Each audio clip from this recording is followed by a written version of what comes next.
that Russia has to sort of reevaluate where they're allocating their limited resources. And of course, Russia is a much bigger country than Ukraine. They've got many more troops and much more equipment.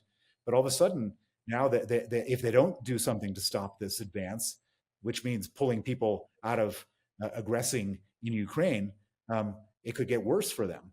And so this has a lot of implications. I think it's worth watching very closely over the next days and weeks. And as somebody who supports Ukraine wholeheartedly, I'm very excited and encouraged by this new development, and I think it shows the creativity and the genius of the Ukrainian military commanders. Do you think there's any significance in terms of the prisoner agreement on the war in Ukraine? I don't think it has any real impact on the war in Ukraine. I mean, I think that the war in Ukraine is going on and it will continue to go on. Putin needs this war in order to stay sort of firmly in power. He needs to show everybody that he's a strong man, and this war does that for him.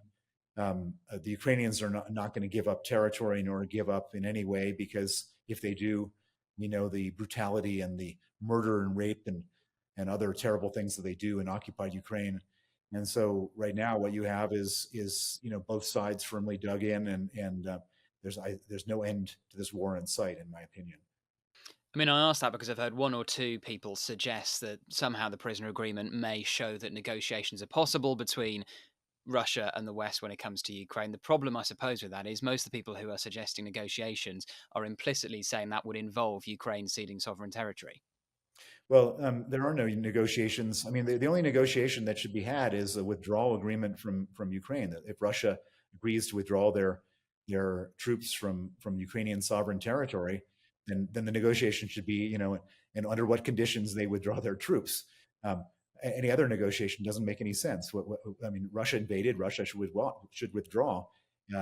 There's no anybody suggesting otherwise is just suggesting capitulation, and capitulation and appeasement only leads to, other terrible things. Putin doesn't view compromise and weakness as a way of de-escalating. He gets more excited and more enraged and more aggressive when he sees weakness. Let's talk about a major development over the past few days, which is a Ukrainian incursion into the Kursk Oblast of Russia. If you're Vladimir Putin sitting in the Kremlin, is that what really concerns you when the war physically comes to Russian territory? I think this is a dramatic development, and something which both symbolically and militarily really has huge implications. Symbolically, this makes Putin look weak. It makes him look like he can't. He started what he described as a special military operation. He even prosecuted people who called it a war. If you called this thing a war, you would sentence to jail to 8 years. So this special military operation, the purpose of calling it that was to make it seem like it's something far away, very defined, not affecting the Russian people.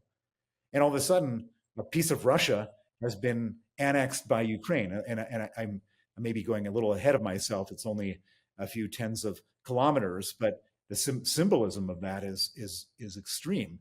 Because now, how does Putin characterize this in this own sort of hermetically sealed special military operation? This is a war that he started, which is now bitten off a piece of Russia. And depending on how this plays itself out and how long they can hold the territory, can they get more territory, it's even more humiliating for Putin. The other thing it does is it means that Russia has to sort of reevaluate where they're allocating their limited resources. And of course, Russia is a much bigger country than Ukraine. They've got many more troops and much more equipment. But all of a sudden, now if they don't do something to stop this advance, which means pulling people out of aggressing in Ukraine, it could get worse for them. And so this has a lot of implications. I think it's worth watching very closely over the next days and weeks. And as somebody who supports Ukraine wholeheartedly, I'm very excited and encouraged by this new development. And I think it shows the creativity and the genius of the Ukrainian military commanders. The point about where Russia allocates resources is a really critical one. And there have been reports in recent weeks even that Putin has asked for air defenses to be transferred away from Ukraine into Russia to look after his presidential palaces in Moscow and in Sochi. What do you make of that, Bill?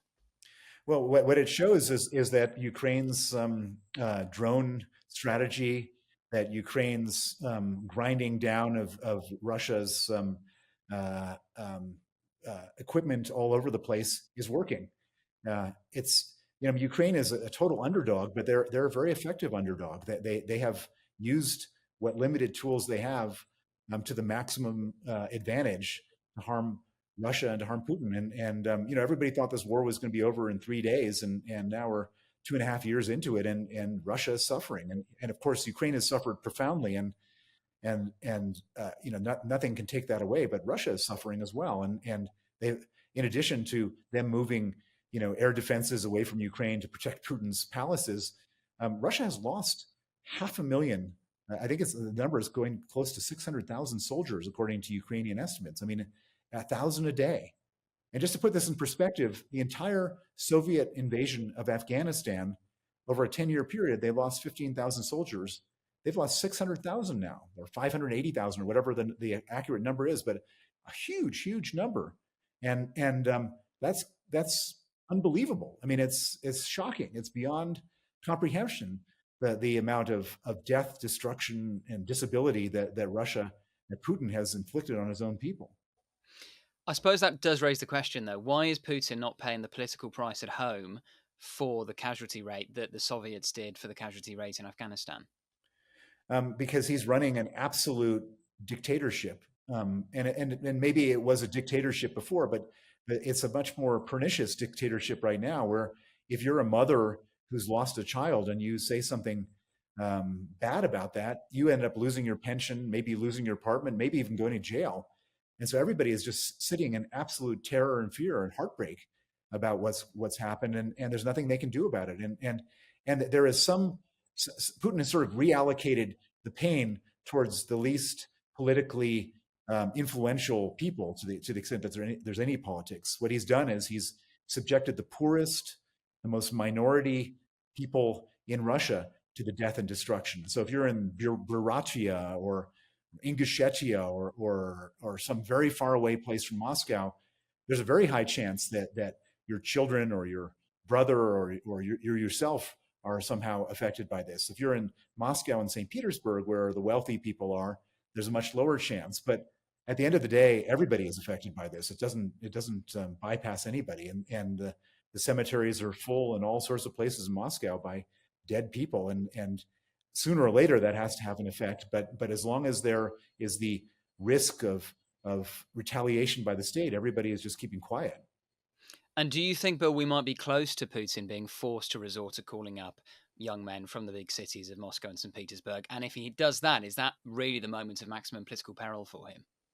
Well, at the moment right now, what he's doing is he's paying more and more money to pay people to go to fight in the war. And so again, you get the poor people who are ready to do almost anything for money. And so the amount of payment to people to fight in the war has gone up by several 100%, because they're sort of scraping the bottom of the barrel.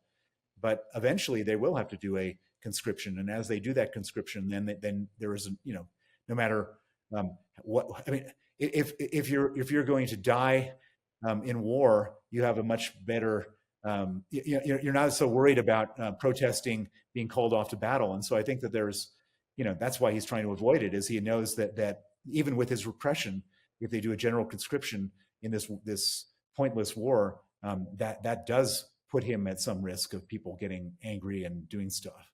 Thank you for watching Frontline for Times Radio. For more on global security and the war in Ukraine, you can listen to Times Radio, take out a digital subscription to the Times, and click subscribe on our YouTube channel.